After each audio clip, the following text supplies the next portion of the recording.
বন্ধুরা, আশা করি সকলেই ভালো আছেন। তো আজকের এই ভিডিওতে আমি দেখাবো 2025 সালের নিয়ম অনুযায়ী ড্রাইভিং লাইসেন্স করতে হলে আপনার কি কি কাগজপত্র লাগবে। তো এক নম্বরে যেটা লাগবে সেটা হচ্ছে জাতীয় পরিচয়পত্র। জাতীয় পরিচয়পত্র ব্যতীত আপনি কোনোভাবে ড্রাইভিং লাইসেন্স করতে পারবেন না। ড্রাইভিং লাইসেন্স করতে হলে আপনার নিজের এনআইডি কার্ড থাকতে হবে। আর যাদের এনআইডি কার্ড নেই তারা অবশ্যই আগে থেকে এনআইডি কার্ড করে রাখবেন।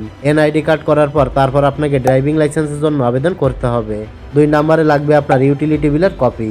সেটা হতে পারে বিদ্যুৎ বিল, গ্যাস বিল অথবা পানি বিলের কপি। এই তিনটার যে কোনো একটা হলেই হবে। তবে বিদ্যুৎ বিল যদি আপনার নিজের নামে না থাকে তাহলে কোনো সমস্যা নেই। নিজের নামে না থাকলে পরিবারের যে কোনো সদস্যের নামে বিদ্যুৎ বিল হলেই হবে। 3 নম্বরে আপনার লাগবে শিক্ষাগত যোগ্যতার সার্টিফিকেট। এটা হতে পারে আপনার স্কুল সার্টিফিকেট, হতে পারে এসএসসি পরীক্ষার সার্টিফিকেট, হতে পারে এইচএসসি পরীক্ষার সার্টিফিকেট। এগুলোর যে কোনো একটা আপনাকে জমা দিলেই হবে।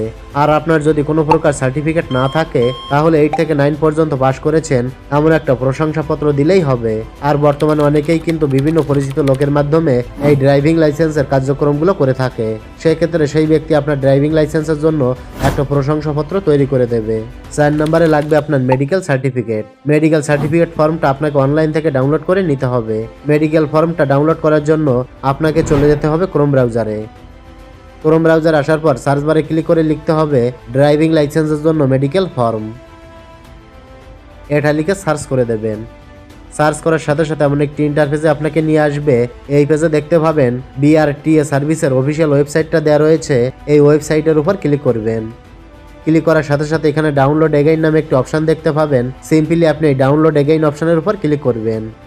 ক্লিক করার সাথে সাথে আপনার সামনে ফর্মটি কিন্তু চলে আসবে এবং সাথে সাথেই আপনার ফর্মটা আপনার ফাইলে ডাউনলোড হয়ে যাবে। তারপরে এই ফর্মটা আপনাকে সঠিকভাবে পূরণ করে নিতে হবে এবং এই ফর্মে রেজিস্ট্রিকৃত ডাক্তারের স্বাক্ষর, সিল এবং রেজি নাম্বার দিতে হবে। আর বাম পাশে এখানে আপনার একটি ফটো দিতে হবে এবং এই ফটোর উপরে ডাক্তারের সিল এবং স্বাক্ষর থাকতে হবে। আর আগে আমরা ইংলিশে লেখা যে মেডিকেল ফর্মটি পেতাম সেই ফর্মটা বর্তমানে অ্যাকসেপ্ট করছে না। এরপর 5 নম্বরে আপনার যেটা লাগবে সেটা হচ্ছে আপনার নিজের 1 কপি পাসপোর্ট সাইজের ছবি।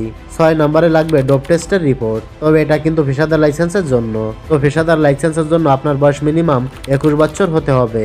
আর যারা অপেশাদার লাইসেন্স করতে চাচ্ছেন তাদের বয়স কমপক্ষে 18 বছর হতে হবে। তো আমি যে কাগজপত্রগুলোর কথা বললাম এই কাগজপত্রগুলো হলেই আপনি 2025 সালে এসে ড্রাইভিং লাইসেন্সের জন্য আবেদন করতে পারবেন। তো এটাই ছিল জানানোর বা দেখানোর।